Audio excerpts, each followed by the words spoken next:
नमस्कार पुनीत सर. पहिले म्हणजे कसे आहात तुम्ही? मी मजेत आहे. मजेत आहे ना सर? असं म्हणतात की जिकडे पुण्यात मोठा जेव्हा कार्यक्रम असेल तिकडे पुनीत बालन हे असतातच. हे ऐकून आनंद होतो की असं वाटतं हे जरा अति बोलतं आता? आनंदच वाटतो, कारण शेवटी ज्या ज्या मोठ्या कार्यक्रमात पुनीत बालन ग्रुपची असोसिएशन असते त्या कार्यक्रमाची व्हॅल्यू पण तशी असते. म्हणजे इन द सेन्स की ते कार्यक्रम जे आहे ती कुठली कार्यक्रम असे कुठलीही काय म्हणू I2J2 कार्यक्रमात आम्ही जाहिरात देत नाही किंवा स्पॉन्सरशिप देत नाही. पण ज्याला ट्रेडिशनल व्हॅल्यू असेल, सांस्कृतिक कार्यक्रम असेल, धार्मिक कार्यक्रम असतील, अशा कार्यक्रमाला आपण स्पॉन्सरशिप देतो आणि जिथे आपली संस्कृती आपण पोर्ट्रे करू शकतो की जपायचं काम करू शकतो अशा कार्यक्रमाला आम्ही जाहिरात देतो.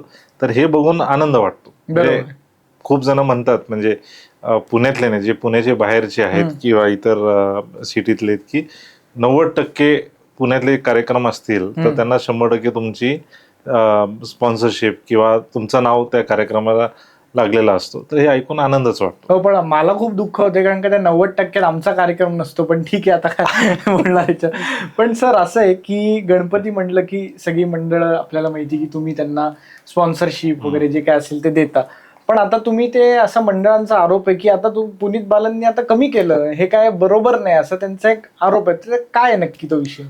आरोप नाहीये, कसे मंडळांना बरोबर आहे त्यांचं की जाहिरात जी आम्ही देतो त्यांना आणि जाहिराताच्या माध्यमातून आम्ही मदत करतो आणि त्याचे आम्ही फ्लेक्स किंवा बॅनर लावतो. पहिली गोष्ट त्याच्यात आरोप अशी होती की पुण्याचा गणेशोत्सव हायजॅक झाला का? हायजॅक बिजॅकचा प्रश्न नाही येत नाही. जाहिरात आज नाही, अनेक वर्षापासून सुरू आहे. म्हणजे मी सांगेल की जाहिरातची जी कन्सेप्ट आहे मंडळांना ती माझ्या सासऱ्यांनी सुरू केली. अच्छा. 95-96 साली माणिकचंद ह्या नावाने अनेक गणेश मंडळांना जाहिरात त्यांनी दिली. ती 2004-05 पर्यंत. त्याच्यानंतर ऑब्व्हियसली काय कारण असेल त्यांनी दिली नाही. पण त्याच्यानंतर पण बाकीचे कंपनीजनी जाहिरात दिली ना. हिरो असेल, ते आपल्याकडे चायनीज कंपनीज तेव्हा मोबाईलचे खूप होते, ओप्पो, विपो, पोपो असे सगळ्यांनी दिली. तेव्हा लोकांच्या पोटात दुखला नाही, म्हणजे पुणेकरांच्या आणि आमचे हितचिंतकांचे. पण आता जे प्रश्न तुझा आहे की अनेक मंडळांना तुम्ही जाहिरात दिली आणि आज तुम्ही देत नाही असं त्यांचा आरोप आहे. आरोप नाहीये, आरोप असेल तरी त्याच्यात तथ्य पाहिजे की हो नक्की आम्ही 2 वर्ष अगोदर तुम्ही मला विचारलं तर एकूण आम्ही 11 लाख ते 12 lakh square feet branding Pune शहरात करायचो गणेशोत्सवात. म्हणजे तुम्ही संख्या बघा की किती मंडळ होते. 400-450 च्या दरम्यान किंवा 500 पर्यंत मंडळांना आम्ही जाहिरात दिली. बरोबर. मागच्या वर्षीपासून ती जाहिरात जे होती ती डायरेक्ट 200 वर आली. 200 मंडळांवर आली. 200 ते 250 का आली? त्याचं कारण आहे, कारण आम्हाला पुण्याचा जो गणेश उत्सव आहे, जे 1892 ला श्रीमंत भाऊसाहेब रंगारींनी आणि लोकमान्य टिळकांनी हे जी गणेश उत्सव सुरू केली, त्याची त्या काळात गरज वेगळी होती. लोकांना एकत्र येऊन ब्रिटिशांच्या विरोधात लढा, त्याच्यासाठी ती गणेश उत्सव सुरू केली. त्याच्यानंतर हा गणेश उत्सव चांगल्या पद्धतीने खेळीच्या वातावरणात सांस्कृतिक धार्मिक पावित्र्य जपून ती गणेश उत्सव झाली. पण 2006 पासून एक वेगळा ह्या कीड ह्या गणेश उत्सवाला लागला किंवा गाळबोट म्हणू शकतो, तो आहे डीजे. आणि तो 2006 पासून हा गणेश उत्सवाला ती कीड लागली. आमच्या लक्षात आलं की ह्या गणेश उत्सवात की हे गणेश उत्सव आपण पैसे देतो, बरोबर, मदत करतो, पैसे देतो म्हणजे मदत करतो जाहिरातीच्या माध्यमात. मग त्या देवाच्या समोर कुठले गाणी लागायला पाहिजे? मुन्नी बदनाम होई लागायला पाहिजे की छम्मक छलो लागायला पाहिजे आणि त्याच्यावर ट्रॅक्टरवर अश्लील नाच आणि अश्लील पाहिजे की आपली संस्कृती, आपली धार्मिकता, आपली परंपरा, पारंपरिक वादन हे वाजायला पाहिजे. हे सगळं बघता अनेक पुणेकर, माझ्या वर्षभर मी सामाजिक कार्य करतो तर हे माझ्या संपर्कात राहतात, माझ्याशी चर्चा करतात. 1-2 इन्सिडेंट्स मी सांगेल की ज्याच्यामुळे अजून आम्ही ही निर्णय घेतली की 2000 माझ्या हिशोबाने 24च्या मिरवणुकीत असेल, एक 7 वर्षाची मुलगी तिलक रोडला डीजे मुले वारली. ती न्यूज एवढी बाहेर नाही आली पण ती वारली. ती डीजेने ते प्लाझ्मा साऊंड्स. एक वयस्कर बाई आजी होते, ते माझ्या ऑफिसला आले.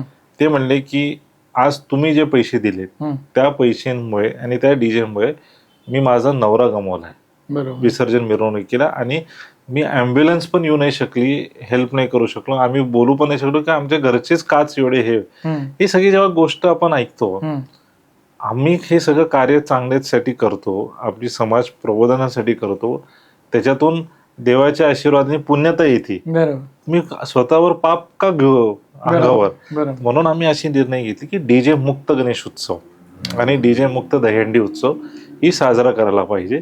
आणि त्याच्यामुळे जे तुम्ही म्हणले आरोप, ते आरोप नाही, मंडळ कमी काय झाले, कारण जे आमची मागच्या वर्षीपासून हे धोरण होतं की डीजे मुक्त गणेश उत्सव आम्ही करणार, जे मंडळ पारंपरिक वादनावर येतील त्यांना आम्ही जाहिरात देणार, जे मंडळ डीजे लावतील आम्ही देणार नाही. मागच्या वर्षी आमच्याकडे जे 100-125 मंडळ डीजेवर होते, त्याच्यापैकी माझ्या हिशोबाने 50 मंडळांना आम्ही कन्वर्ट केलं फ्रॉम डीजे टू पारंपरिक. ती टर्म्स कंडिशन्स आमची जी होती की 50% पैसे दिले, 50% मिरवणूक झाल्यानंतर आमची एक शॅडो टीम होती, ती बघणार होती की कोण डीजे लावलाय नाही लावलाय, आणि मग ती बॅलन्स अमाऊंट रिलीज झाली. मी आनंदाने सांगेल की ह्या 50 मंडळांमधल्या 49 मंडळांनी पारंपरिक वादन लावला. एक आपल्यात आगाव असतोच की, पुणेकर आहे शेवटी, पुण्याची थोडी ती संस्कृती आगाऊपणाची येते, त्यांनी लावली नाही, तो ऑब्व्हियसली आता लाईफ लॉंग आमच्याकडे बॅन झाला. म्हणजे तुम्ही त्याला आता बॅन करा, म्हणजे नाव नका सांगू तुम्ही त्या मंडळात, त्याला राहिलेले पैसे पण नाही दिले, आणि आता किती त्यांनी येऊन माझं डोकं आपटलं, नाही नाही आम्ही डीजे लावणारच नाही यावर्षी, हेच करू ते, तरी आम्ही त्याला एंटरटेन करणार नाही, त्याला म्हणणार तू दुसरं जाहिरात बघ बाबा, आम्ही नाही करू शकत. म्हणजे असं केलं सगळ्या मंडळांसाठी एक्झाम्पल सेट केले की एक्झाम्पल सेट झाले, नाही होणार, लावलं तर देणार नाही, जाहिरात देणार नाही, बरोबर. अशा अनेक गोष्टी आहेत. आता अनेक मंडळांना मागच्या वर्षी हे 50 सोडून अनेक डीजेवरचे मंडळ होते ज्यांना पारंपरिकवर यायचं होतं, पण मागच्या वर्षी ते काय म्हणले, आमचे कार्यकर्ते असतील किंवा कारण उत्सवाची प्लॅनिंग आधीच सुरू होती, आणि आम्ही अनाऊन्स केलं होतं 1-1.5 महिन्या अगोदर की आम्ही अशी करणार, तर ते म्हणजे ऑलरेडी आम्ही डीजेला पैसे दिले, आता ते ह्या वर्षी नाही, पण पुढच्या वर्षी आम्ही 100% डीजेवर पारंपरिकवर. तसे 25 मंडळ ज्यांनी मागच्या वर्षी सांगितले ते आज त्यांचे फोन आलेत की आम्ही तयार आहे पारंपरिकवर म्हणजे कन्वर्ट व्हायला, तर अशा मंडळांचे आम्ही स्वागत करणारच. म्हणून हे आरोप आहे ना, त्या आरोप मध्ये तथ्य पण पाहिजे. बरोबर आहे. पण मग असं झाल्यावर काही मंडळ नाराज होतात, कारण का ते तुमच्या ओळखीचीच असणार, ती सगळी लोक ते तुमचे मित्रही असतील, पण मग असं म्हणत असतील की असं नाही, असं का केलं तुम्ही, की आम्हाला तुम्ही द्यायला पाहिजे, आम्हाला डीजे लावायचं आहे, मग आपण काहीतरी करू सेटलमेंट, असं कधी होत? असे अनेक जण येतात, असे अनेक मंडळ, मी नाव घेणार नाही, अनेक जण माझे एकदम जवळचे आहेत आणि प्रतिष्ठित लोक आहेत सोसायटीमध्ये, ते येतात, ते मंडळ पण आहेत की तुम्ही हे करा, आपले मैत्री नाही का दादा, पण अरे म्हणलं मैत्री वेगळी गोष्ट, एक मित्र म्हणून me out of the way पण जाईल, पण जे प्रिन्सिपल आहे आणि जे एथिक्स आहे त्याच्यात मी कॉम्प्रोमाइज नाही करणार. आज मी स्वतःला, त्यांना मी म्हणलं ना, आज मी स्वतः आम्ही जेव्हा म्हणतो डीजे मुक्त, आणि मी सपोज तुमच्या मंडळांना मी ऑफिशियली नाही अनऑफिशियली मदत केली, तर काय उपयोग नाही ना, म्हणजे I am compromising with my ethics and my principle, ते चालणार नाही. म्हणून मी त्यांना, तुम्ही लीड फ्रॉम एक्झाम्पल करा, कारण तुम्ही प्रतिष्ठित व्यक्ती आहेत, तुम्ही दाखवा ना की आम्ही केली डीजे मुक्त, तर लोकांना तुम्हाला बघून फॉलो करा, तुम्ही पण रोल मॉडेल्स आहेत. असे अनेक जण असतात, पण तेव्हा पण असे लोक आले तरी आम्ही ठाम आहे की आम्ही डीजेला प्राधान्य देणार नाही, कारण मला वाटतं की आपली संस्कृती आणि आपली परंपरा आणि पारंपरिक वादन, इस्पेशली ढोल ताशा, पारंपरिक वादन म्हणजे ढोल ताशा नाही, अनेक त्याच्यात असू शकतात, वेगवेगळ्या राज्यातले तुम्ही आणू शकता, हे पारंपरिक वादन आणून तुम्ही डिस्प्ले करू शकता तुमच्या मिरवणुकीत असेल, तर हे सगळं आहे. तर काही मंडळांनी तर बँजो लावली, पण बँजोवर देवाचेच गाणे लावले, असे बॉलिवूड लावले नाही, देवाचे गाणे लागले, गणपतीचे गाणे लागले, कार्यकर्त्यांनी एन्जॉय केला. तर अशा गोष्टी केल्यावर पुण्याचा गणेश उत्सव चांगला होईल. आणि हे गालबोट जे कीड आहे हे 100% आम्ही प्रयत्न नाही, आम्ही सगळे मंडळ तर आहेच एकत्र, पण मी पण वैयक्तिक, मी मागच्या वर्षी पण म्हणले पुढच्या 5 ते 6 वर्षात पुण्याचा गणेश उत्सव हा 100% डीजे मुक्त होईल. वा सर, असं पण होत असेल की तुम्ही कोणाला तरी मदत केली असेल, म्हणजे ती कुठल्याही कारणाने असेल, खेळासाठी असेल, मंडळासाठी असेल किंवा एखाद्या कार्यक्रमासाठी असेल, आणि नंतर तुम्हाला असं झालंय की याला कुठून मदत केली, असं कधी झालंय का कोणाच्या बाबतीत? हे बघ, मदत आम्ही सगळ्यांना करतो. आज फक्त गणेश उत्सव नाही, आज वर्षभर पाहिलं तर आज काश्मीरमध्ये शाळा आहेत. बरोबर. आज आर्मी सोबत आपण 15 शाळा काश्मीरमध्ये चालवतो. इंद्राणी बालन फाउंडेशन याच्या माध्यमातून शैक्षणिक पुणे जिल्हा असेल, सातारा जिल्हा असेल, ती आहे. मेडिकल हेल्थ तर एवढी गोष्टी आहेत की आमच्या CFOला मी एक लिमिट दिली आहे की त्याच्यावरती आले तर माझ्याकडे या, नाही तर ह्या लिमिटला तुम्हीच तुमच्या लेवलला लोकांना वॉक इन मदत करा. कमीत कमी वर्षाला माझ्या हिशोबाने वॉक इन जे आमच्याकडे ऍप्लिकेशन येतात मेडिकल हेल्थ, 3 ते 4 कोटी रुपये आपण मेडिकली हेल्प करतो, हॉस्पिटल्सला वेगळी करतो. पण आम्ही कधी हे बघत नाही की कोणाला काय मदत केली. एक तर कोणाला मदत केली हे स्वतःच आपण ना ते सांगू नाही, कारण काय होतं, आपली पुण्यता कमी होती. की जेव्हा आपण ते दाखवतो ना की बघ तुला मदत केली, तुला त्या टाइमला केली. आणि ह्या कामात मला वाटतं की माझ्या आईने जे सांगितलं ना की 1 रुपये कमवला 30% सरकारला भरते, आता 30% नाही, ते वाढतच गेलाय. 40% खूप झाले तुला आयुष्यात चांगल्या लक्झरी लाईफ जगण्यासाठी, राहिलेले 30% हे समाजात परत दे आणि समाजाचं फेड कर. तर आम्ही त्या हेतूने आम्ही समाजात फेड करतो, मदत करतो. लोक त्याची मदत घेतात पण आपल्याकडनं. आले नाही आले त्यांचा प्रश्न आहे, आपलं काम आहे मदत करणं. जेवढं लोकांपर्यंत आपण मदत देऊ शकतो ते करायचा आम्ही प्रयत्न करतो. पण मग असं झालं का की कधी तुम्ही हे मदत केली वगैरे, आता तुम्ही त्याचा हिशोब ठेवत नाही अर्थात, पण असं होतं की आता जसं तुम्ही म्हटलात की आता तुम्ही निर्णय घेतला की आपण डीजेंना पैसे देणार नाही, पण मग असं की हा आपला मित्रच होता किंवा आपण याच्यावर रोड बस करायचो, पण आता हा माणूस आपल्याला ओळखच देत नाही किंवा जरा लांब पडतोय आपल्यापासून, किंवा असं कधी संबंध असे खराब होऊ शकतात का? नाही असतील मला वाटते असं. नाही, असे अनुभव येतात जातात, पण काय फरक नाही पडत ना. शेवटी हे बघ, तुमचं कार्य, तुमचं काम ते बोलतो. आज आपण अनेक लोकांना मदत केली, त्यांचा आशीर्वाद आहे ना मला. आज मी एका DJ वाल्याला मंडळाला मदत नाही केली, ती आशीर्वाद न भेटणं, आणि आज हजारोनी जे पुणेकरांनी हे DJ मुक्तची स्वागत केली, ती आशीर्वाद महत्वाची आहे. तर तेवढा फरक नाही पडत, पण मदत करणं आमचं काम आहे आणि आम्ही मदत करतो. बरोबर आहे. आता दत्त मंदिर पण तुम्ही आता त्याचे अध्यक्ष आहात, तर त्या ह्याच्यावरनं पण काहीतरी कॉन्ट्रोवर्सी झाली तेव्हा, आणि तुमच्या बाबतीत होत असतं म्हणजे कॉन्ट्रोवर्सी, माणूस मोठा झाला की काहीतरी ना काहीतरी होत असतं, तर ह्याला तुम्ही कसं सामोरं जाता, तेव्हा तुम्ही तुमच्या मनात विचार काय असतो? नाही, कॉन्ट्रोवर्सी म्हणजे आता तू मोठा आहे, तू काय केलं तर लोकांनी जे तुझे काय म्हणू आपण, ते शब्द आहे चांगले, हितचिंतक जे आपले आहेत त्यांना नाही आवडत. आज अथर्व मोठा झाला किंवा हे झालं तर ते कॉन्ट्रोवर्सी आपोआप क्रिएट करतात. राहिला प्रश्न दत्त मंदिराचा, त्याची नियुक्ती ही प्रोसेस होती, व प्रोसेस म्हणजे चॅरिटी कमिशनर ऑफिस मधनं सिलेक्शन होतो, बाय सिलेक्शन आहे. ते रितसर प्रोसेस आहे. त्याच्यात काय, पहिली पेपर नोटीस निघते की ही जागा रितसर, आता भीमाशंकरचं पण निघालं आहे. तर हे रितसर अशी प्रोसेस आहे की तुम्ही ज्यांना फॉर्म भरायचे भरा. मी शेवटच्या दिवशी 1 तास असताना फॉर्म भरला, काही आमचे जवळचे होते त्यांच्याशी बोलूनच मी फॉर्म भरला, आणि 95 लोकांनी फॉर्म भरला. त्याच्यानंतर मी US ला गेलो, मी परत आलो. 18 तारखेला माझी इंटरव्ह्यू होती. चॅरिटी ऑफिसला जे डेप्युटी चॅरिटी कमिशनर होते त्यांच्यासमोर माझी इंटरव्ह्यू झाली. मी गेलो, त्यांनी इंटरव्ह्यू घेतली, ते अनेक जण, सगळ्यांची इंटरव्ह्यू झाली.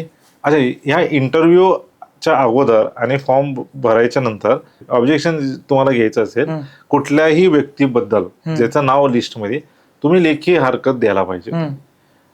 तर ज्यांना आज ऑब्जेक्शन आहे की यांची नियुक्ती बरोबर नाहीये किंवा हे, तिने तेव्हाच द्यायला पाहिजे होती. 26 तारखेला ऑर्डर झाली, आमचे नावं आले 9 जणांचे. मग लगेच अरे हे झालं, टँग टँग टिंग टुंग टुंग टुंग टिंग, आणि मग लगेच नेक्स्ट डे 15 पिटिशन फाईल झाले चॅरिटी कमिशनरला विरोधात की याच्यावर स्टे आणा. लकीली चॅरिटी कमिशनर ऑफिसमध्ये जे जॉईंट CC होते त्यांनी हिअरिंग्स घेतले. ते म्हणे मी स्टे देणार नाही, पण जेव्हापर्यंत फायनल हिअरिंग होत नाही, कारण आम्ही मंदिराची चार्ज घेतली होती, तर स्टे देणार नाही. इन शॉर्ट आपण आपल्या राजकीय भाषेत बोललो तर मिनिस्टर विदाउट पोर्टफोलिओ होतो आम्ही सगळे. पॉलिसी डिसिजन कोणी काही घेऊ नाही शकत. ओके, आम्ही म्हणलं, आमचे वकील म्हणले, विचारलं काय, म्हणलं सगळे ट्रस्टी होते, म्हणले हा ओके नो प्रॉब्लेम, कारण मेंटेनेबिलिटीच्या वर ही मेंटेन होऊच नाही शकत, कारण सगळी प्रोसेस फॉलो झाली. मग ते युक्तिवाद झाली, हे सगळं झालं. मला वाटतं तिकडे ना एक प्रिव्हियस ट्रस्टी होते, त्यांच्या मुलाला नाही घेतलं. अच्छा. आणि एक गट म्हणतो आपण सध्या राजकीय याच्यात गट खूप चालू आहे. तर एक गट असेल जे 2 टर्म 3 टर्म म्हणजे एक टर्म 5 वर्षाची, 2 टर्म 3 टर्म 4 टर्म राहिले, ते लोकांनाच परत यायचं होतं. हे आले नाही म्हणून हे सगळं उद्योग सुरू आहे. अच्छा.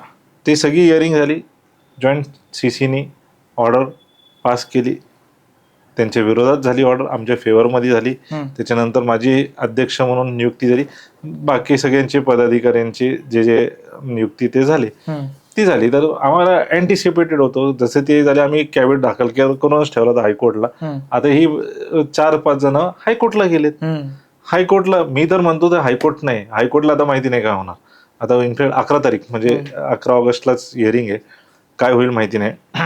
आमच्या फेवरमध्ये झालं तर वेल अँड गुड, आमच्या फेवरमध्ये नाही झालं तर ते आमचे लिगल पर्याय आहे. सपोज आमच्या फेवरमध्ये झालं तर माझी इच्छा आहे की ही जी गट आहेत ना यांनी सुप्रीम कोर्टला पण जावं. तुम्ही म्हणणार का सुप्रीम कोर्टला?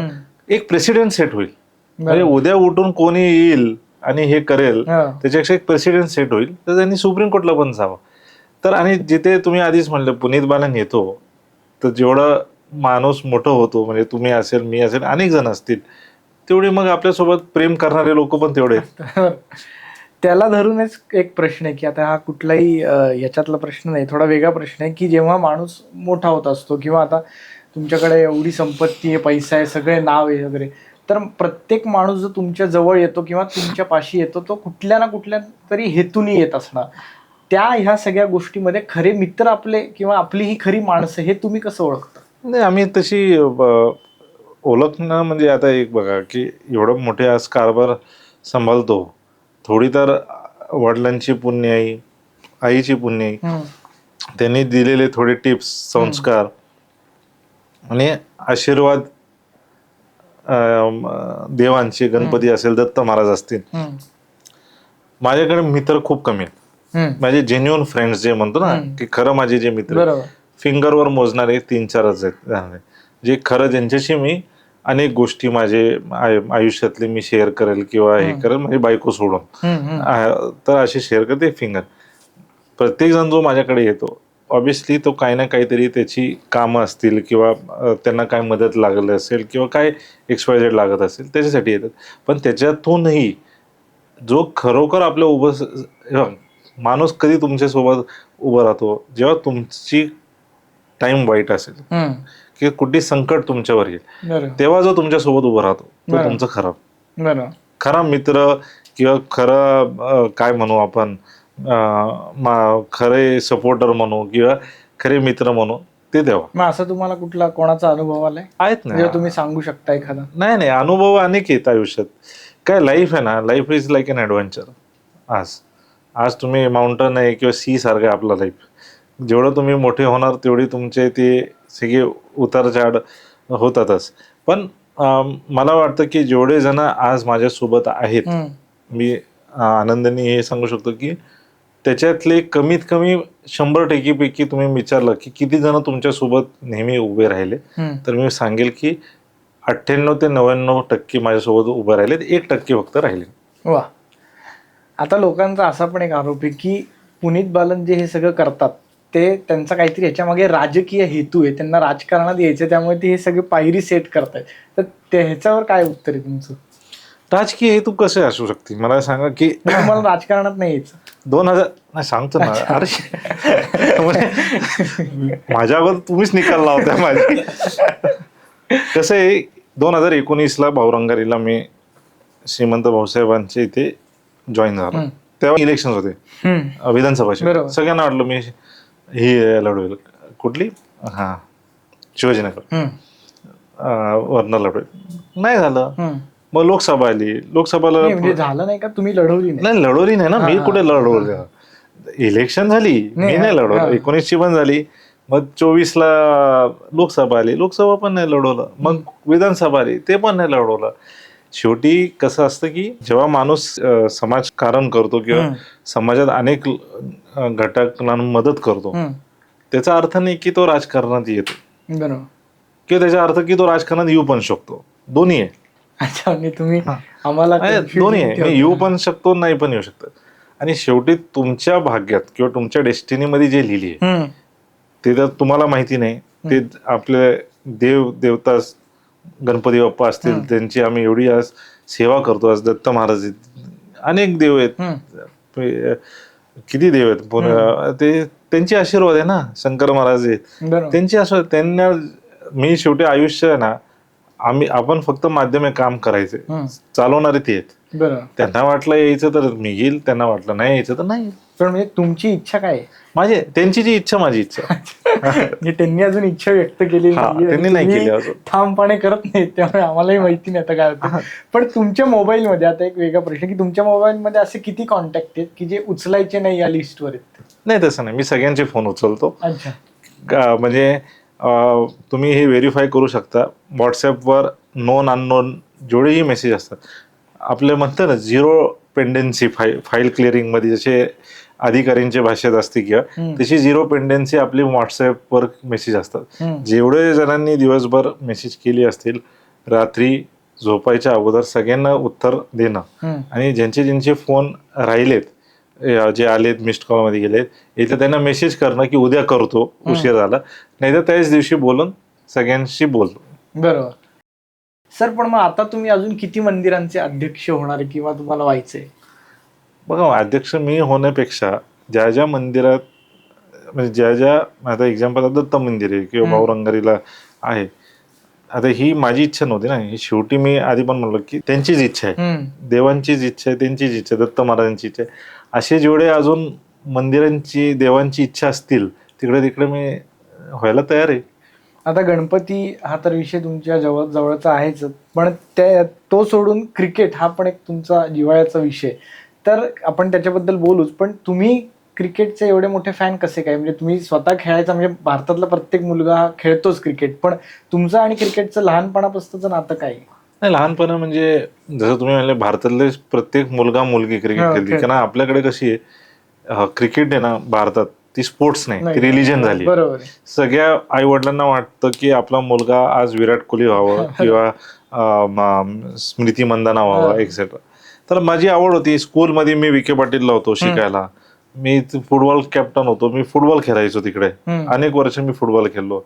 मग तिकडून PYC ला क्रिकेट. आता ते लहान वयात ते जसं सीझन आला, समर कॅम्प आला तर जावं PYC ला, रेनी सीझन आला तर फुटबॉल खेळायला जावा, तशी होती. तर त्याच्यातून क्रिकेट खेळायचो. आता तर लेटेस्ट आहे, क्रिकेट पण खेळत नाही मी आज. आता नवीन, आता आर्मी सोबत काम करताना, आर्मी जेव्हा मी JN केला जातो आणि ते आमची सकाळी काम झाली, दुपारी युअर टाइम असते ती, तर त्या टाइम मध्ये हे सगळे आमचे अधिकारी असतील किंवा जे हे असतील ते एक तर टेबल टेनिस, स्क्वॉश किंवा बॅडमिंटन खेळतात. तर अनेक वर्षापासून ते बॅडमिंटन खेळतात आणि मी बॅडमिंटन तिकडे शिकलो. आता नवीन आवड म्हणजे बॅडमिंटन. 4 वर्षापासून बॅडमिंटन रोज खेळतो. क्रिकेटला थँक्यू म्हणलाय. तर अशी आहे ती सीझन. पण येस, नक्की क्रिकेट खेळायचो, अनेक वर्ष खेळलोय मी, इन्व्हिटेशन आणि हे सगळे खेळलोय. आवड, मजा यायची क्रिकेट खेळायला. पण आता एवढं काम आहे, धावपल आहे, वेळ भेटत नाही. नाहीतर क्रिकेट खेळायचं म्हणजे मला अजूनही आठवण आहे की सकाळी बरोबर 5:30ला उठून 5:45ला नेहरू स्टेडियमला आमचे मारोडी सर असायचे, त्यांच्या नेट्सला बॅटिंग बॉलिंग सगळं करायचं, घरी यायचं, मग परत रुटीन सुरू. आज नाही जमत. तर पण आज बॅडमिंटन आहे, जसं पुण्यात असेल, जिथे असेल, एक आठवड्यात 2दा 3दा तरी बॅडमिंटन खेळणं. आणि जिम तर घरीच आहे, तर जेव्हा पण टाइम भेटतो ते व्यायाम करायचं. आता तुम्ही महाराष्ट्र क्रिकेट फार जवळून बघताय किंवा ह्याच्यात सिस्टीम मध्ये इन्व्हॉल्ड पण आहात, तर जेन्युअनली तुम्हाला काय वाटतं की महाराष्ट्र क्रिकेट आता कुठे स्टँड करतं? चांगला प्रश्न आहे. मला वाटतं की महाराष्ट्र क्रिकेट अनेक वर्षापासून खूप चांगल्या स्तरावर होती. पण होती म्हणजे आता MPL झाली. बरोबर. होती म्हणजे MPL झाली. बरोबर. जे तुम्ही पाहिली, सय्यद मुश्ताक अली असेल, विजय हजारे असतील किंवा वन डेजचे जे मॅचेस असतात, त्याच्यात महाराष्ट्राने दोन्ही मेन्स वुमन दोघांनी चांगली परफॉर्मन्स केली. In fact MPL was the biggest platform. आधी MPL सुरू झाली होती, मग ती बंद झाली, मग ती जी मागची बॉडी होती, कारण आता बॉडी नाहीच आहे, आता ॲडमिनिस्ट्रेटर आहे, तर त्यांनी जी मागची बॉडी होती त्यांनी हे केली. रेव्हेन्यू वाईज MCAला म्हणजे फ्रँचाईज फीज 1 कोटी होती बेस्ट प्राइस, पण वर्षाला माझ्या हिशोबाने आता आम्ही प्रत्येक फ्रँचायझीने 15 कोटी 6 का 7 फ्रँचायझीने 15 ते 20 कोटी रुपये वर्षाला फ्रँचाईज फीज दिलीत. म्हणजे तुम्ही विचार करा की किती स्पोर्ट्सला प्रमोट करणारे ओनर्स होते. आणि MPL 2 किंवा 3 सीझन चांगले झाले. आताच्या परिस्थितीत MPL झाली नाही, कारण ते ॲडमिनिस्ट्रेटर बसले त्यांनी हे, आणि त्याच्यात मुलांचं नुकसान झालं. आज MPLच्या प्लॅटफॉर्ममुळे आज महाराष्ट्राचे 7 ते 8 प्लेयर IPL खेळले. बरोबर. रामकृष्ण घोष असेल, मुकेश चौधरी, ऋतुराज स्वतः, अर्शिन कुलकर्णी, मग आता स्क्वॉड मध्ये पण ॲज हे विकी ओसवाल असेल, असे अनेक प्लेयर गेलेत. आणि हे महाराष्ट्रात ती टॅलेंट आहे. नेहमी आपण बघतो की इंडियाची टीम जेव्हा सिलेक्ट होती, मॅक्सिमम प्लेयर सिलेक्ट होतात मुंबई क्रिकेट असोसिएशन वरनं, दिल्ली क्रिकेट असोसिएशन किंवा नॉर्थ साईड. महाराष्ट्राचे कमी होत, म्हणजे ऋतुराज आणि असे राहुल त्रिपाठी असेल किंवा हे. पण MPL मुळे ही मुलं आता IPL खेळायला लागले आणि ते परफॉर्म पण करतात. शेवटी तुम्ही जसं परफॉर्म करा तुमची सिलेक्शन त्याच्यावर आहे. आणि ही ॲडमिनिस्ट्रेशन हे सगळी आल्यामुळे मला वाटतं कुठेतरी ठीक आहे MPL झाली नाही, ओनर्सचं नुकसान काय? ओनर्सचे नुकसान काही नाही, कारण शेवटी ओनर काय म्हणतील की आमची फ्रँचाईज फीज किंवा ही गोष्ट वाचेल. पण याच्यात मेन नुकसान जी झाली ती मुलांची झाली. बरोबर. आणि मी खरं आज आपण या गणपतीच्या इथे बसलोय, त्यांच्या चरणी मी प्रार्थना करतो की जे पण हे इश्यू आहे MCAची, हे लवकरात लवकर संपवावं, एक नवीन बॉडी यावी आणि एक नवीन दिशेने परत महाराष्ट्र क्रिकेट असोसिएशनला एक नवीन दिशा भेटावी, अशी मी त्यांच्या चरणी प्रार्थना करतो. हे नक्कीच होईल. पण जेव्हा प्लेयर्सची काही चूक नसती आणि जेव्हा कुठल्या तरी वेगळ्या कारणांमुळे ह्या सगळ्या गोष्टी लांबतात किंवा होत नाहीत, तेव्हा मग तुम्हाला वाईट वाटतं? 100% ना. कारण हे बघा, आता मी तर जवळून म्हणजे मी महाराष्ट्र क्रिकेट असोसिएशन जवळून ॲज अ फ्रँचाईज ओनर पण पाहिलंय MPL मुळे. आणि हे मी त्याच्यात काय पाहिलंय की प्लेयरची डेव्हलपमेंट, प्लेयरला ती ऑपॉर्च्युनिटी, आणि ती प्लेअरमध्ये ती जे दे ना ते खेळायचंय, मला परफॉर्म करायचं. बरोबर. आता ह्या सीझन MPL नाही झाली, पण बाकी सगळ्यांची झाली, दिल्ली प्रीमियर लीग झाली, मुंबई झाली, झारखंड झाली, सगळ्यांनीच, चेन्नई, तमिळनाडू प्रीमियर सगळी झाली. त्या मुलांची ऑपॉर्च्युनिटी आली, पण आपल्या मुलांना नाही भेटली. म्हणजे आता जेव्हा BCCI किंवा IPL टीम्स जेव्हा स्काउटिंग करतात, तेव्हा तू म्हणजे प्रश्न विचारतात ना, तू काय परफॉर्म केला. ठीक आहे, रणजीमध्ये जे सिलेक्ट झाले त्यांची परफॉर्मन्स तुम्ही बघता, पण जे नॉर्मली रणजीच्या प्रॉब्लेम्स मध्ये पण सिलेक्ट होत नाही, त्या मुलांचं काय? बरोबर. जे पण ते MPL मध्ये परफॉर्म करतात, तर ह्यांचं नुकसान होतं. बरोबर. तर मला वाटतं की हे लवकरात लवकर बॉडी आली आणि हे परत MPL सुरू झाली. माझी तर इच्छा आहे की गणपतीच्या आत ही बॉडी आली तर कमीत कमी ऑक्टोबर रणजी सीझन सुरू व्हायच्या ऍटलीस्ट जी सीझन नाही आली ती होऊ शकते. म्हणजे परवा मी तमिळनाडू प्रीमियर लीगच्या कॉमेंट्रीला गेलेलो, तिथं आकाश चोप्रा आणि अभिनव मुकुंद ही चर्चा करत होती की सगळ्या स्टेटचे लीग्स आहेत, फक्त एकच नाही ते महाराष्ट्राचं लीग नाहीये. बरोबर आहे. तर म्हणजे एवढ्या मोठी लोक पण ही चर्चा करतात की एकाच स्टेटचं लीग नाही. आणि मी दुसरी गोष्ट सांगेल की महाराष्ट्र क्रिकेटची जी लीग आहे ती उत्कृष्ट नंबर 1 लीग कंट्रीमध्ये आहे. एवढी लीग्स होतात, पण ज्या पद्धतीने MCAने मागच्या 3 वर्षात ती लीग डेव्हलप केली, IPL स्टँडर्ड्स केली ना, पूर्ण ओपनिंग सेरेमनी असेल, क्लोजिंग असेल, ड्युरिंग गेम जे IPL मध्ये आपल्याकडे स्पायडर कॅम्प असतात, DRS असतात, ती सगळी सिस्टम त्यांनी तशी आणली. दुसऱ्या लीग्सनी नाही आणली. दिस वॉज द ओनली लीग. म्हणजे किरण मोरे आपले माझे मित्र आहेत, ते कॉमेंट्रीला यायचे, ते म्हणले की भारतात कुठली चांगली, तमिळनाडू प्रीमियर लीग नंतर कुठली चांगली लीग असेल तर that is Maharashtra premier league. वा सर, तुम्ही आर्मी सोबत पण खूप जवळून काम करतात, तर तो सगळा एक्सपिरियन्स कसा आहे त्या लोकांबरोबर काम करण्याचा? नाही, तिथं वेगळीच एक्सपिरियन्स आहे. आणि तिकडनं सगळ्यात महत्वाचं शिकायला काय मिळेल? त्याच्यात सर्वात महत्वाचं म्हणजे कुठे कोणाला टाइम दिली तर ते टाइमवर पाहायचं. म्हणजे आता तू 3 वाजता मला सांगितलं, मी बरोबर 5 मिनिटं अगोदर आलोय, तर ती आर्मीकडनं शिकलोय. आणि आर्मीची माझी असोसिएशन 2019 पासून आहे. म्हणजे खूप जणांना माहिती नाही, पण माझे आजोबा म्हणजे आईचे वडील हे आर्मीमध्ये होते. अच्छा, हा, म्हणजे ते रिटायर पण इथे सदर्न कमांडला झाले. माझी खूप इच्छा होती की आर्मी जॉईन करायची, पण आता माझ्याच वडिलांनी एवढी व्यवसाय वाढवली, ते लेगेसी कॅरी करण्यासाठी हे. पण आय थिंक ते मिळलं ना. तुमच्या एक आधीच्या प्रश्नाने मी काय म्हणलं की डेस्टिनी आणि इच्छा, यांची इच्छा असेल तर ते बरोबर घडतं. तर तसंच 19ला मला अशी ऑपॉर्च्युनिटी आली की 370 हटला होता आणि तिकडचे जे आमचे तेव्हाचे कोर कमांडर होते जनरल BS राजू, त्यांच्या ऑफिसाने आमची संपर्क झाली आणि ते म्हणले की असे असे आर्मी गुडविल स्कूल्स आहेत, ती आम्ही चालवतो. बट आमची primary role is to secure borders, not run schools. तर आम्हाला एक कोण अशी NGO किंवा कॉर्पोरेट पाहिजे की जे आम्हाला फंडिंग पण करेल, मदत करेल आणि ही आर्मीची स्कूल्स आमच्यासोबत चालवेल. तर आम्ही I had gone to JNK आणि हे सगळ्या गोष्टी. तेव्हा काश्मीरला आम्ही व्हिजिट केली 19ला आणि पाहिलं 15 स्कूल आज आपण अडॉप्ट केलेत तिकडे. फंड पण करतो, अडॉप्ट करतो. 6,500 ते 7,000 मुलं मुली त्या स्कूल्समध्ये अभ्यास करतायत अँड ऑल आर सिव्हिलियन्स. म्हणजे आर्मीचा एकही मुलगा अलाउड नाही. It is for civilians and education is free.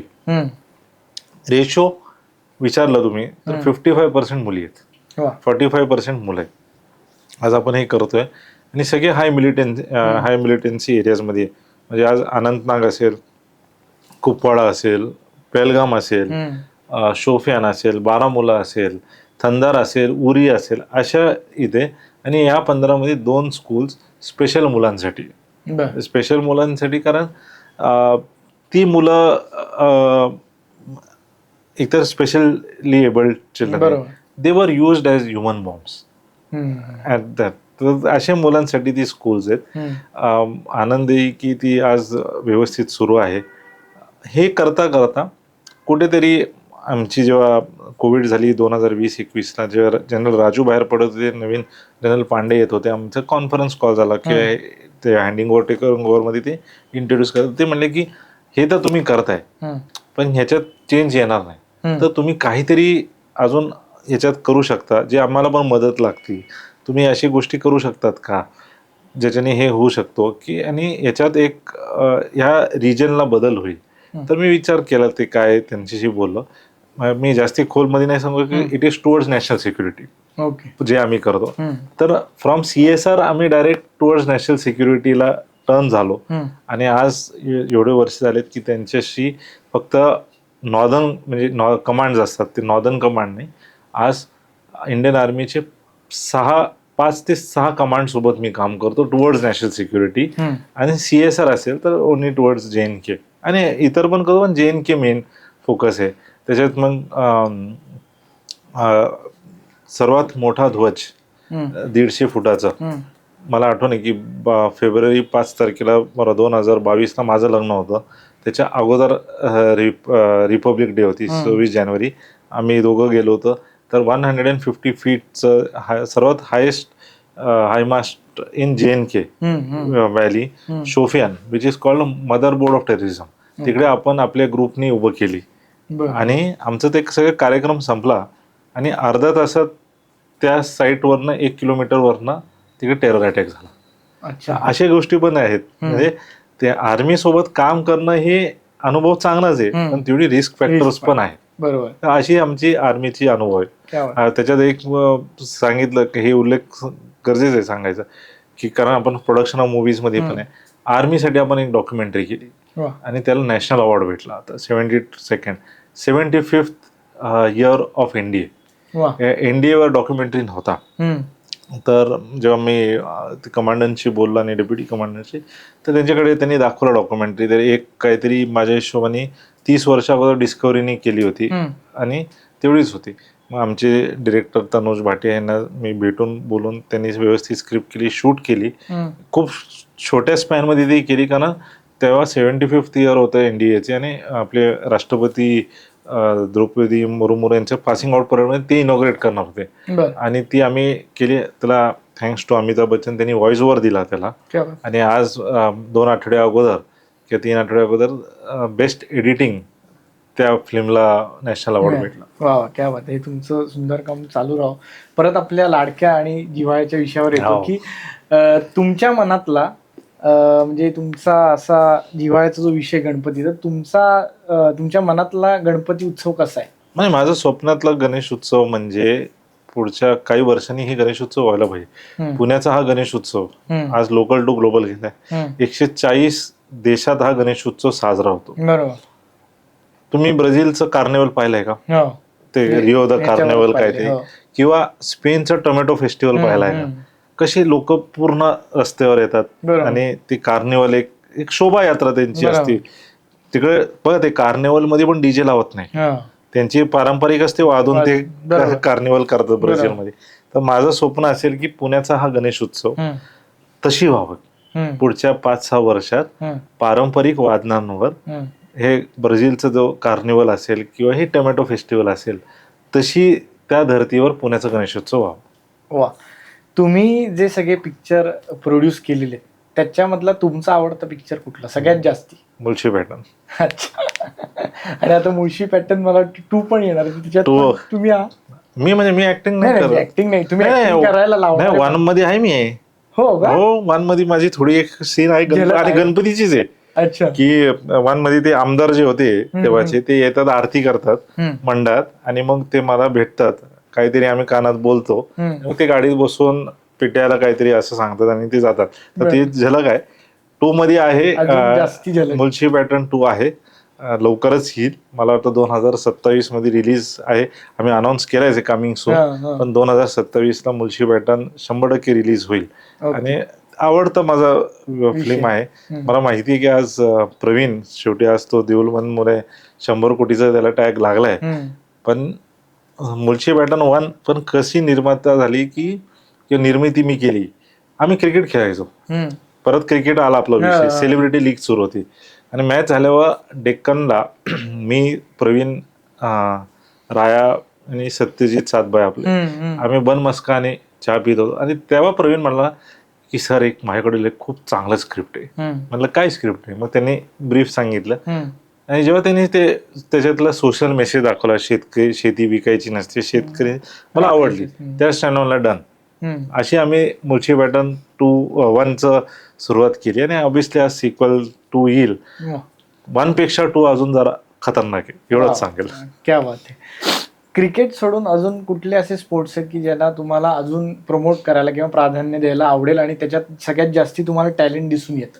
नाही बघा, क्रिकेट मी म्हणलं हे तर आहेच, पण आपल्या इथे जसं क्रिकेट रिलिजन आहे, पण ऑलिम्पिक स्पोर्ट्स जे आहेत ज्यांना प्राधान्य किंवा ते ॲथलीट किंवा त्या स्पोर्ट्सला प्राधान्य भेटतच नाही, असे स्पोर्ट्सला आपण सपोर्ट करतो. म्हणजे त्याच्यात विचारलं तर टेबल टेनिस असेल, आज कबड्डी असेल. कबड्डी ऑलिम्पिक्स नाही पण एशियन गेम्समध्ये आहे. खो खो आहे, तो पण एशियन गेम्समध्ये आहे. मग बॅडमिंटन आहे, हँडबॉल आहे, जुडो आहे, हॉकी आहे. असे स्पोर्ट्स आहेत, किंवा चेस असेल. तर अशा स्पोर्ट्समध्ये आपले फ्रँचाईज बेस्ड टीम्स आहेत. आज आपण त्या ॲथलीट्सला आणि टीम झोन करतो, आपण ते ॲज अ टीम ओनर आपण ते ॲथलीट्सला एक्सपोजर देतो. याच्या व्यतिरिक्त शूटिंग आहे, आर्चरी आहे, टेनिस आहे. असे ॲथलीट्सला पण आपण स्पॉन्सरशिप देतो आपल्या स्पोर्ट्स फाउंडेशनच्या किंवा स्पोर्ट्स कंपनीच्या माध्यमातून, आणि ह्यांना ती प्लॅटफॉर्म देतो. शेवटी आपण फक्त मदत करू शकतो, परफॉर्मन्स त्यांच्या हातात आहे. आज आपण क्रिकेट अकॅडमी चालवतो, पुनीत बालन क्रिकेट अकॅडमी. मी सगळ्यांना सांगतो, का पेरेंट्सची अपेक्षा खूप असते ना की त्यांनी महाराष्ट्रासाठी खेळावं की ते खेळावं. मी काय म्हणलं, वर्ड टाकणं माझं काम आहे, पण त्याच्या परफॉर्मन्स त्यांनी परफॉर्म केलं तर मी वर्ड टाकेल. त्यांनी काहीच केलं नसेल आणि त्यांनी तुम्ही म्हणाल की त्याला टीम मध्ये घ्या, ते आपल्याकडनं होऊ शकते. म्हणून अशा वेगवेगळ्या स्पोर्ट्सला पण फ्रँचाईज बेस्ड लीग्सला पण टीम्स घेतलेत आणि ते रन करतोय आणि चांगलं आहे. आज 6 वर्ष झाले, पण मला वाटतं एकच माझ्या टीमनी चॅम्पियनशिप जिंकली ती हँडबॉलची फर्स्ट सीझनला. त्याच्यानंतर माझ्या टेनिसमध्ये पण आम्ही काय सेमीफायनलच्या पुढे आमची गाडी जातच नाही. आता ह्यांच्याकडे प्रार्थना करावी की कमीत कमी पुढच्या वर्षी सगळ्या टीमने एक तरी कप आणावे. जिंकेल. आणि मग तुम्हाला IPL ची टीम ओन करायला आवडेल का कधी? अरे कशी घेणार, कसली व्हॅल्युएशन गेली आज IPL ची, मला काय कमी? अरे गरीब माणूस आहे मी. हा? हे गरीब स्वतः कापतो आणि टाकतो.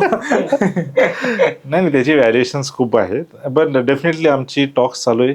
कॅरिबियन प्रीमियर लीग साठी आमची वा. टॉक्स चालू आहेत. आज क्रिकेट पण US मध्ये वेगळे हो. लीग सुरू आहेत. Major cricket league. युरोपमध्ये आता Euro हो, T20 सुरू आहे. चालेल. तर असे भागात आम्ही आधी तिकडे एंट्री करू. जसं तुला म्हणलं ना, गरीब आहे पहिलं, गरिबांनी तिकडे सेट करावे त्यांचं जरा साम्राज्य, आणि मग IPL साठी बघू.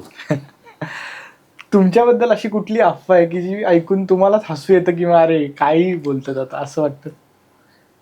कारण खूप अशा अफवा असतात, अफवापेक्षा किंवा असं कुठलं मीम बघून किंवा तुमचं हा, ते काहीतरी एक तर message, ते झालं ना की पुण्यात पुनीत उत्सव आहे. मानाचा 6वा गणपती वगैरे. नाही, मानाचा पहिला पहिला झालाय. ते कसबा बिजबाला त्यांनी बाजूला ठेवला, ती एक अफवा आहे. एक मला हसायला येतं की लास्ट टू लास्ट इयर ते एक मंडळ अलका चौक, आम्ही भाऊरंगारी आली सकाळी, उशीर झाला होता, आम्ही सकाळी आलो आणि इथून एक मंडळ आली शिवाजीनगर पोलीस लाईनची.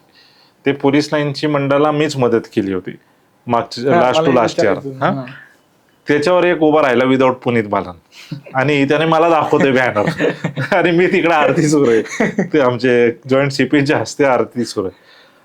ठीक आहे, विदाऊट पुनीत बालन. त्या मंडळाचा जो अध्यक्ष होता कल्पेश, त्याचा, मग तो मला म्हणला की दादा माफी मागतो, तो आमचा कार्यकर्ताच नाहीये, कोणतरी आला नाही ट्रॅक्टरवर उभा राहिला. जाऊ दे, मी सोडला विषय.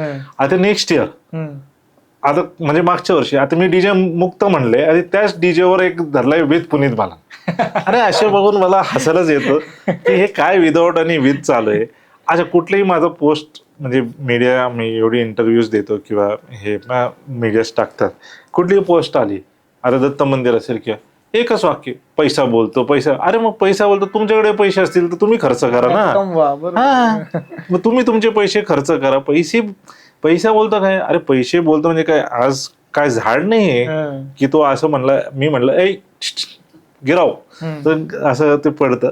पैसा बोलतो तर नाही, पैशाचा खेळ आहे. एक नवीन, आता त्याच्यात मला हसायला काय येतं माहिती का, एक पोस्ट दत्त मंदिराची नियुक्ती झाली ना, मीडियाने टाकली होती की यांची विश्वस्त म्हणून नियुक्ती झाली. खाली कमेंट, परप्रांतीय लोकांना संधी द्यायला नाही पाहिजे, मराठा. अरे बाबा, माझा जन्म पुण्यात झालाय, जहांगीर हॉस्पिटलला 20 ऑगस्ट 1984 टाइम नाही सांगणार, मग ज्योतिष लोक सगळे त्यांचे हे लावतील. जन्म पुण्यातला आहे, माझा आधार कार्ड पुण्यातला आहे, स्कूलिंग पुण्याची झाली, हा, मराठी चांगला बोलतो मी, शिक्षण इकडचं, लग्न इकडे, घर इथे राहतो, व्यवसाय महाराष्ट्रात करतो, GST registration, corporate register address पुण्याची आहे, तर मी कसं परप्रांती झालो? पुण्याचं झालो ना मी, पुणेकरच आहे ना. ते हे लोकांना समजतच नाही कन्सेप्ट. मग तुम्ही हे बघून हसता का? तुम्ही चिडचिड होती? नाही, चिडचिड नाही होत. आता मला आधी व्हायची का? आधी ना स्टार्टिंग न म्हणायचं, अरे म्हणजे आमचे जो सोशल मीडियाचे श्रीनिवास बिनासला म्हणायचं, अरे हे काय असे लिहितात आपल्याबद्दल, हे काय. पण मला असं वाटतं की आज जसा माणूस मोठं होतो, जे हितचिंतक असतात, ह्यांना मी मस्त एक वाक्याने मी त्यांना हे ठेवलंय नाव, रिकाम टेकडी. जे हे आज थँक्स टू टेक्नॉलॉजी आणि डिजिटलायझेशन, की आज मोदीजींनी डिजिटल इंडिया केली, एकदम भारी. पण ह्या डिजिटल इंडियाचं हे रिकाम टेकडी एक बॅच पण आहे. काय आहे त्या रिकाम टेकडी बॅच मध्ये?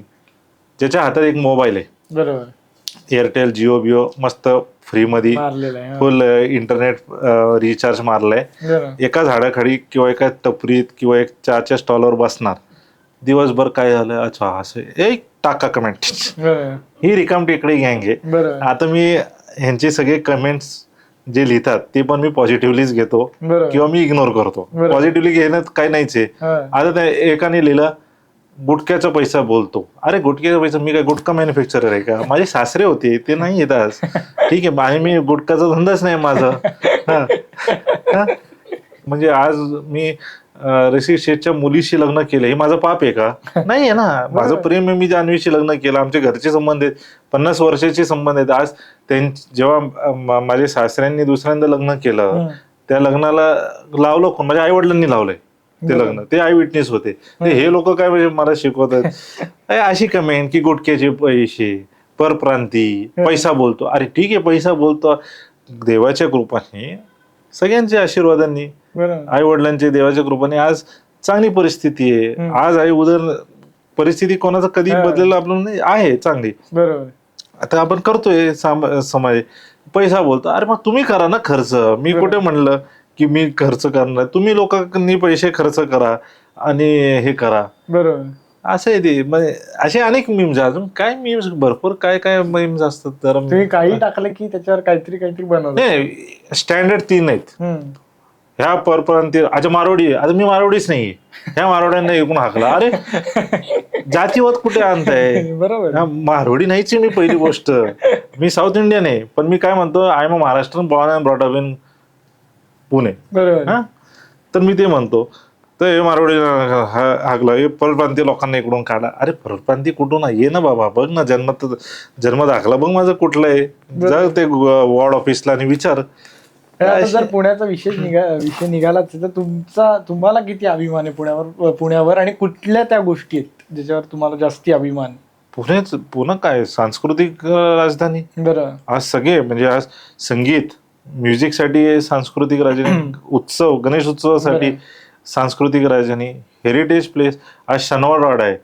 आता हे जे ट्रोलर आहेत ना, हे जे पैसा बोलतो मारवा परपंत, त्यांना विचारतो ना शनिवार वाड्यात किती स्पॉट आहेत, त्यांना माहिती तरी आहे का उत्तर? 72 स्पॉट्स आहेत बघायला. हे कधी गेले का बघायला? हिस्ट्री आहे. पुण्याच्या आजूबाजूला हे छत्रपती शिवाजी महाराज असतील, धर्मवीर छत्रपती संभाजी महाराज असतील, जिजाऊ असतील, किती गोष्ट त्यांनी घडवले ते बघा ना. आज बालगंधर्व तिलक असतील, भाऊरंगारी असतील, चाफेकर असतील, किती म्हणजे किती फ्रीडम फायटर्स असतील, हिस्ट्री आहे पुण्याला. आज अनेक वाडे, कोण गेले का ते वाड्यांमध्ये बघायला? आज नानावाडा काय, आज आता ते भिडेवाडा ती होतीये, अनेक. यांना काय नाही अभिमान. पुण्याचं काय, पुण्याचे सर्वात एक मस्त काय वाटतं नाही का पुण्याचं, पुण्याचा लाईफ ही खूप लेड बॅक आहे. मुंबई सारखी नाही एकदम फास्ट बिस्ट. मुंबईत तुमच्या शेजारचं पण तुम्हाला विचारत नाही, पण आपल्या इथे कसे, अरे तुला माहिती का त्याच्या इथे असं झालं तसं झालं, हे आहे चर्चा. म्हणजे पुन्हा इज फुल गॉसिप आणि लेड बॅक लाईफ. आणि बरोबर ते दुपारचं 1 ते 4 no DND, do not disturb, ते आहे. तर पुण्याचं ही वैशिष्ट्य, पुण्याचं जेवण चांगलं आहे. बरोबर. आज इतर रेस्टॉरंट आले तरी आज आपण श्रीकृष्णाचंच मिसल खाणार, पुन्हा गेस्ट हाऊसला जाऊन ते थाली खाणार, काका मॅन्शनचं पोहे आणि वडा खाणार, असे आहेत. तर पुन्हा हे जे चाम, आणि मला आवडतं पुणे शहर. म्हणजे आय थिंक मी कधीच पुणे सोडून दुसऱ्या शहराला सेटल नाही होऊ शकत. बरोबर. आणि अशी कुठली गोष्ट आहे की जी पुण्यात आता फार बदलली आहे किंवा जरा चुकीच्या मार्गाने चालली आहे आणि ती आता बदलायला पाहिजे? नवीन जेनझी ते बदलायला पाहिजे. आजकाल जे नवीन आपल्याकडे नाईट क्लब्स आहेत. बरोबर. आता परत त्यांच्याबद्दल बोलला तर ते पण बरोबर येतीलच माझ्या. पण जे आहे जेन झी जे म्हणतो आपण शेवटी संस्कृती, संस्कार हे घरातूनच येते. बरोबर. घरातून तुम्हाला संस्कार येते, पण तुमची संगत, मित्र मैत्रिणीची संगत ती कशी असेल त्याच्यावर पण आज अवलंबून आहे. आज आपण बघितलं, आज मी त्या दिवशी एक इंस्टाग्रामवर रात्री असं बघत राहतो, मी एक रील पाहिली, एकाने टाकली होती, जेनझीज ऑफ म्हणजे जेनझी काय 2 माइंडसेट काहीतरी अशी होती. एक जेनझी काय होतं की ते पबमध्ये नाचतायत, हे करतायत, आणि एक जेनझी काय होतं वारीत चालतायत किंवा ढोल ताशाचं वादन करतायत. ही तर मला वाटतं की ही जी पहिलीवाली जेनझीवाले आहेत ना, जे नाईट, ठीक आहे तुम्ही एन्जॉय करा आयुष्यात, पण एक लिमिट असते. आज तुम्ही एवढीच फुल अशा रस्त्यावर वादविवाद किंवा नाटकं करतील, ओपन शो करतील, त्याच्यापेक्षा आपण आपली रिलॅक्स मध्ये राहावं, आयुष्यात चांगलं राहावं, आपली संस्कृती, आपल्या आईवडिलांचं नाव. आज शेवटी त्यांनी किती कष्ट केले तुम्हाला मोठं करायला. नाव कमवायला खूप वेळ लागतो, नाव घालवायला 1 सेकंडही लागत नाही. तर ती त्यांनी जपायला पाहिजे. आणि ही थोडी पब कल्चर मला वाटतं की मी त्याच्यातला नाहीये, मला माझे विचार जरा ओल्ड स्कूल वाटेल. आता हे लिहितील सगळे त्याच्यावर, आय एम ओके, पण आहे म्हणजे आहे, मी कधी आयुष्यात पब मध्ये गेलो नाही, मला आवडलंच नाही ते. पण आणि मी कुठल्याही हे पार्टीजला पण जात नाही. जेवढं आपलं घर मस्त घरी जाऊन वरण भात खावा, चपटी वाटाणा खावा, तूप टाका, लिंबू, घरच्यांशी राहा आणि मित्रमैत्रिणी पण हॉटेलला जाऊन जेवण करा, हे आपल्याला आवडतो. तर ही बदलायला पाहिजे. मला वाटतं की आज तुम्ही पाहिलं, आज का आमची ऑफिस तिकडेच येते, राजा बहादूर मिलच्या इथे आपली एक ऑफिस आहे, रेंटवर आहे, तिकडे मागेच आहे. त्या दिवशीचा आम्ही गर्दी बघतो, फ्रायडे नाईट झाला संपला विषय. मला समजतं की यांचं फेस्टिवल सुरू झाला इकडे. शेवटचे 2 प्रश्न आहेत की तुम्ही म्हणजे तुमच्याकडे लोक स्पॉन्सरशिप मागायला येतात किंवा मंडळ असतील या सगळ्या गोष्टी, तर जेव्हा ते तुमच्याकडे येतात तर त्यांनी काय डोक्यात ठेवलं पाहिजे? एक गोष्ट की आपण यांच्याकडे मागायला चाललोय तर काय त्यांनी डोक्यात ठेवलं पाहिजे? अयो, डोक्यात आम्ही असे जज करत नाही. मी आधी पण म्हणलं, जो येतो आम्ही त्याला मदत करतो. मी एवढंच म्हणेल की ज्या गोष्टीसाठी तुम्ही येता ना, आता माझ्याकडे आले, त्याचीच भांडवल 10 ठिकाणी करू नका. दुसऱ्याकडे मला एवढी कमी पडती, एवढे हे लागतं. आणि मला वाटतं की माणूस जेव्हा तुम्हाला मदत करतो, आता मी XYZ केली, तर माणसाची अकाउंटेबिलिटी कधी असते, जेव्हा तो पण स्वतः काहीतरी टाकतो. म्हणजे आता मंडळ असेल किंवा ते कार्यकर्त्यांनी इन्व्हेस्ट केले किंवा हे, तर ती अकाउंटेबिलिटी असते. आणि मला वाटतं की तुम्ही जेन्युनिटी पाहिजे त्या गोष्टीला. म्हणजे उगाच आपल्याकडे काही काही स्कीम्स असतात की ते येतात स्कीम घेऊन की हे आम्ही असं करू आणि ऍक्च्युअल करतच नाही काय. असे अनेक उदाहरण आम्ही पाहिले की आपल्याकडनं सपोज मदत घेतली आहे पण ऍक्च्युअल जागेवर काही केली नाही, ती मदत तिसरीकडेच काही Cloud9लाच कुठे गायब झाले. तर अशा लोकांना आम्ही कधीच एंटरटेन करत. आमची एक टीम आहे, प्रोसेस आहे जी जेन्युनिटी बघते. तर आपल्याकडे पहिले आम्ही तेच बघतो की जेन्युनिटी आहे का. आणि अशा गोष्टी असतील. आता आपण कोणालाही मदत करत नाही, म्हणजे असे कोणी आलं तरी त्याची जेन्युनिटी चेक करतो. आपली प्राधान्य मेन एज्युकेशन आहे, मेडिकल आहे, मंडळ असतील तर मंदिरांचे जीर्णोद्धार असतील, हे सगळ्या गोष्टीला आपण मदत करतो. पण त्याच्यात पण आता मंदिराचे जीर्णोद्धार पण मी सांगतो की काय काय इन्सिडेंट्स असे असतात, कोटेशन असेल 6-7 लाखाची पण आणतील 20 लाखाची, असे असतात. उदाहरण आहेत असे अनेक, मी नाव कोणाची घेणार नाही, पण आम्ही अशी एक्झाम्पल्स पाहिलेत का आमची एक टेक्निकल टीम आहे, ते बांधकामात क्षेत्रात आम्हाला माहिती नाही किती लागणार आहे, तर ती अशा गोष्टी असतात. तर हे करू नका. जे जेन्युइन आहे, 7 लागत असेल ना सांगा 7 लाख, हा ठीक आहे, 7चं तुम्ही 10 सांगा मंडळासाठी एक कॉर्पस फंड, पण 7चं तुम्ही 21, 22, 27 म्हणले तर हे आपल्याकडे चालत नाही. तर हे त्यांनी लक्षात ठेवा. जे काय असेल ते जेन्युइन आणि प्रामाणिक अँड बी ओपन. हा, ती ट्रस्ट फॅक्टर तुटायला नाही पाहिजे. बरोबर.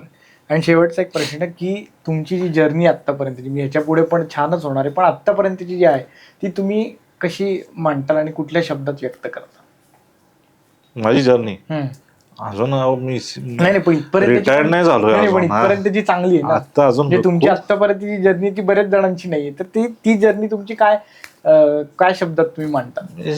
मी याच्यात एवढंच सांगेल की जे पण आज मी घडलो असेल किंवा ही जर्नी असेल, पहिल्यांदा याच्यात मुख्यतः ह्यांची आशीर्वाद आणि इच्छा, आणि दुसरं माझ्या आई वडिलांची पुण्य, त्याच्यामुळे मी ह्या जर्नीला आहे. एवढंच. थँक्यू.